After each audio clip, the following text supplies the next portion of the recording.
I don't know about you guys, but these playoffs have been absolutely fire. From the first round and now in the second round, something has happened that has never happened before in the second round, which is all four road teams starting out in game one won that game. All four road teams won game one in their series. First time that has happened. Absolutely insane.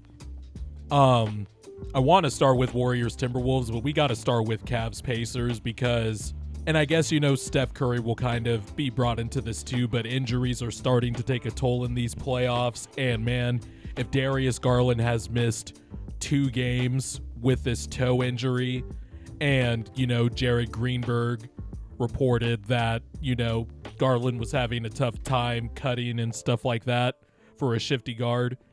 I don't know if he even does come back in the next game, just how effective will he be? It's just going to be straight line drives and spot up threes for Garland, but I guess it's better than nothing. And then, of course, Evan Mobley hurting his ankle in game one. That wasn't ideal either. DeAndre Hunter dislocating his thumb. I think it was a dislocation of his thumb. It was a thumb injury. And you think the Cavs are at least going to squeak by and pull out game 2, right? But much like the Oklahoma City Thunder, the Cavs could not execute the end of game stuff, the free throw game stuff. Max Strus turns the ball over.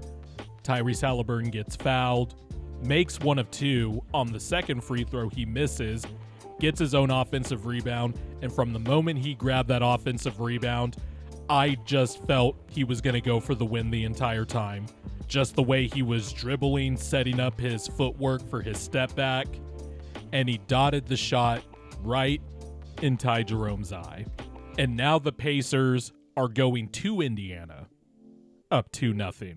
Donovan Mitchell towards the end of the game, it looked like he got injured a bit with his lower extremities, but it just looked like it was cramping and just having to carry the load. Only played 35 minutes, but had 48 points, 9 assists, and they should have closed this game out. If the Cavs get the, inbound correct, make 1 of 2, it becomes a 2-possession game, and it makes it a little bit harder for Indiana, but that's the margins of these playoffs.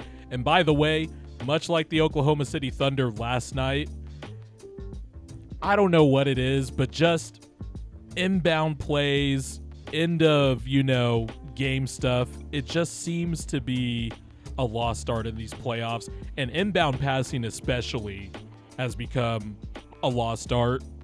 Much like one of my pet peeves always. Post-entry passing and inbound passing, just no one knows how to fucking do it, and that ended up costing the Cavs. And now we don't know the status of Evan Mobley, who I was looking forward to him having a big series. I thought this was going to be a big series for Evan Mobley, especially guarding Pascal Siakam. But Tyrese Halliburton is just that dude, man. It was so funny watching the internet at large, and media too, by the way, which, they're one and the same. They're connected. All were just freaking out over Tyrese Halliburton's, first 2 months of the season. Is the hamstring still bothering him? This is just the longest hamstring injury ever because remember last season he had a hamstring injury and, really didn't play in Team USA, and just people are confusing. I don't know what it is. Actually, I do know what it is, but people just assume that Tyrese Halliburton is not good, but he ends up cooking you, and so he gets annoying. And that's really why I felt like the players poll or whatever that was released by The Athletic, people were it was just bitter players that were just burnt or sick to their stomach that they got cooked by Skip to my Lou Tyrese Halliburton, And it was really just out of spite. But Tyrese Halliburton is one of the best players in the NBA. One of the best assist-to-turnover ratio guys that I have seen up and coming this side of Chris Paul. Like the assist-to-turnover ratio stuff, if you look at Tyrese Halliburton and the stretches he's had where he is just dishing the ball around and not turning it over, it really is Chris Paul levels. But then he can dot you with a step back three or cook your big off the dribble, which is what he did a few times to Jared Allen on the switch as the, Pacers were getting closer. And they just have weapons from everywhere, man. Like Pascal Siakam can take advantage of matchups. He didn't have a good game tonight, but still 5 of 8. Aaron Nesmith was 5 of 8 from 3, making really good defensive plays, blocking shots. Had that one offensive rebound over Donovan Mitchell that was off the free throw as the Pacers were coming back. Miles Turner stretching the floor, taking advantage of some switches on some littles, like Okoro, for example. Turner got a nice basket to, help the Pacers chip away at the Cavs lead in that fourth quarter. By the way, this really hurts my feelings as an Isaac Okoro stockholder, but he was really looking like rookie or second year Isaac Okoro out there, especially these last 2 games. Every dribble is just terrifying. If you're a Cavs fan, you don't know exactly what's going to happen. He let a Ty Jerome pass slip through his fingertips, which was one of the crucial turnovers in that fourth quarter as the Pacers were chipping away. You just got to give the Pacers credit, man. This is a 64-win team. I know the Cavs are missing some players, but right now, as corny as it sounds, availability is the best ability right now. And the Pacers fucking have that in spades. And the Cavs looked like a team that was trying to find the right lineup combinations, and the Pacers just punished them every time. Also, another sneaky thing that's been happening the first 2 games of this series, Ty Jerome has not been playing like Ty Jerome. And Ty Jerome was one of the reasons the Cavs have the season that they had. But those weird, ridiculous floaters that he was making throughout the season, they're not going down right now.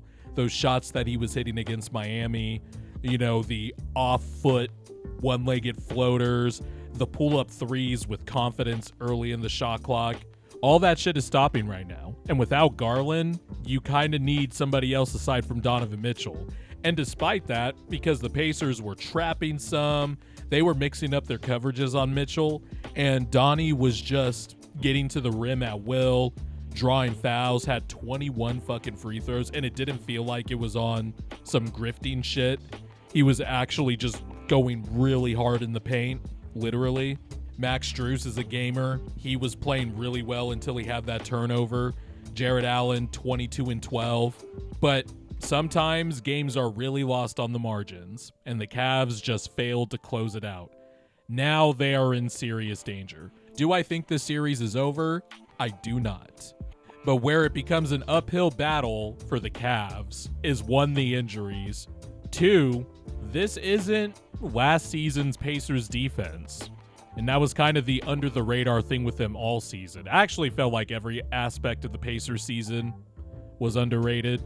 They were at least a middle-of-the-pack defensive team. And their offense took a step back. But at least they weren't, bottom 20 or whatever they were last year. But yeah, it's not looking good for the Cavs. I think if they get some reinforcements back on Friday, I actually do think this still has a chance to be a series, but not looking good. Warriors-Wolves, it happened. The Timberwolves, except it happened over an extended second quarter. They had one of their infamous 5-minute stretches where they just simply forgot how to play basketball. I don't know how to explain it, despite them being a top offense and a top defense, especially post-All-Star break. There are just stretches in a Timberwolves game, and Timberwolves fans know what I'm talking about, where they just forget what to do on both ends of the floor. And that happened all second quarter, despite Steph Curry leaving in the first quarter. Warriors up 13, and then they extend the lead to 20. Then they finally start to buckle down. Naz Reid finally breaks the seal and makes the first 3 of the game for the Wolves in the third quarter. I didn't feel like they utilized Rudy ducking at the rim at all, really. Anthony Edwards was really bad to start shooting-wise and, wasn't getting downhill as much as I thought he should have, not to sound like a boomer. But I'm telling you, a lot of people, and I get it, The Warriors are old and they're just coming off of a knockdown, drag-out 7-game series with the young and upstart, athletic, and long Houston Rockets, right? So you're expecting the veterans to come into this game off 2 days rest, coming in, flying into Minnesota, heavy legs, not showing out, right? I still pick the Warriors in 6.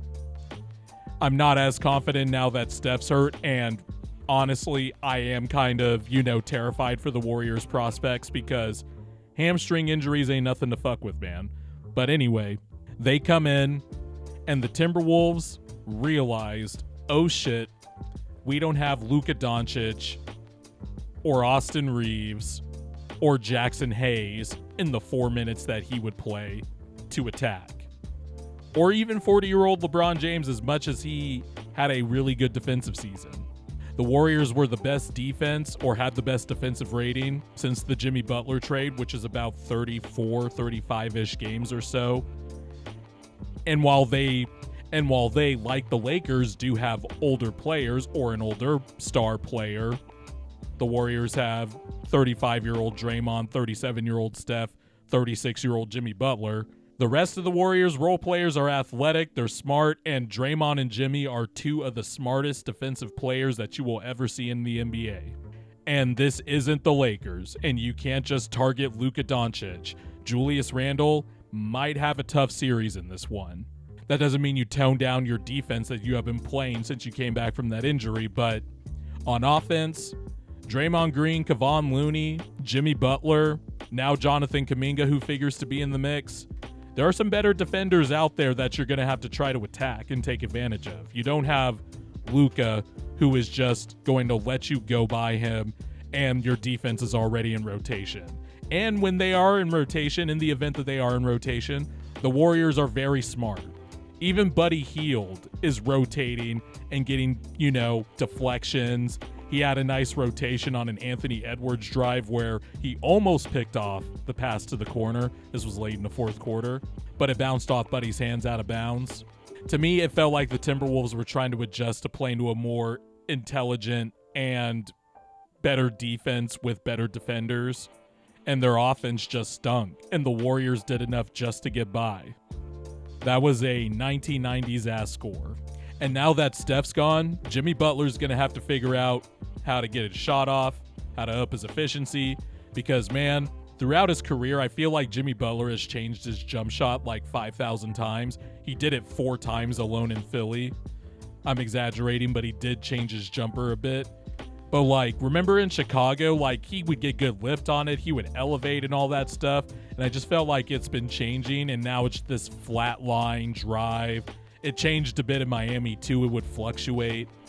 Jimmy's going to have to figure something out and figure out a better way to get to the rim, because there were times where he wasn't successful driving on Jaden McDaniels and would have to Nash dribble under the basket and find an outlet. The Wolves could probably key in on that.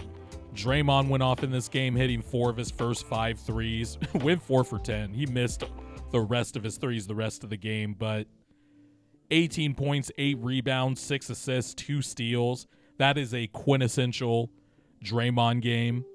Gary Payton making contributions. Steve Kerr finally figuring out in the fourth quarter that this is probably going to be the series for Kevon Looney to play. And actually Jonathan Kuminga too. I didn't think he was too bad. See, the tough thing with Kuminga now is since he's been out of the rotation for so long, he's going to have to refigure out how to adjust and recalibrate his game. But I felt like he had some moments tonight. He also had some bad moments with some turnovers, but also had, some decent defensive plays, like a jump ball on Terrence Shannon Jr., made a 3 in that fourth quarter when the Wolves started, cutting into it. I think it was a Naz Reid 3 that cut it to 17 immediately off the turnover. And then Kuminga hit a 3 to put it back up 20. And that was 3 of 5 points that were scored over that first 7 minutes of that quarter. Steve Kerr playing 13 guys tonight, including Pat Spencer, who you could tell when a player works on a shot in the backyard for a lot of their lives. Hoopers know. If you had a hoop in your backyard or a hoop in the driveway and you were just shooting around every day trying shit and you found your patented shot, That Pat Spencer, like, little hook shot thing that he does when he drives to the basket that he got off the glass, I could tell he was practicing that shot in the backyard. But yeah, clearly the Timberwolves are going to have to figure out a way to take advantage of the fact that Steph Curry's not playing. I also felt like they were having to readjust to Steph not being in the game, and, you know, they figured it out in the fourth quarter which guys to help off of. And part of the reason why I thought the Warriors struggled was because the Timberwolves just realized, hey, we could just leave Draymond open. We could just leave Jimmy Butler open. Gary Payton, they're going to have to show us, right, from the perimeter. So game 2 should be interesting. I'm interested to see how the Timberwolves come out. I think Anthony Edwards is going to have a better game, but, oh boy. With the Knicks beating the Celtics yesterday too, and I don't have enough time to talk about that right now, but these playoffs have been awesome so far. Just crazy shit happening all over the place. Very glad the Sixers aren't in it, by the way. I don't need to fucking see them right now.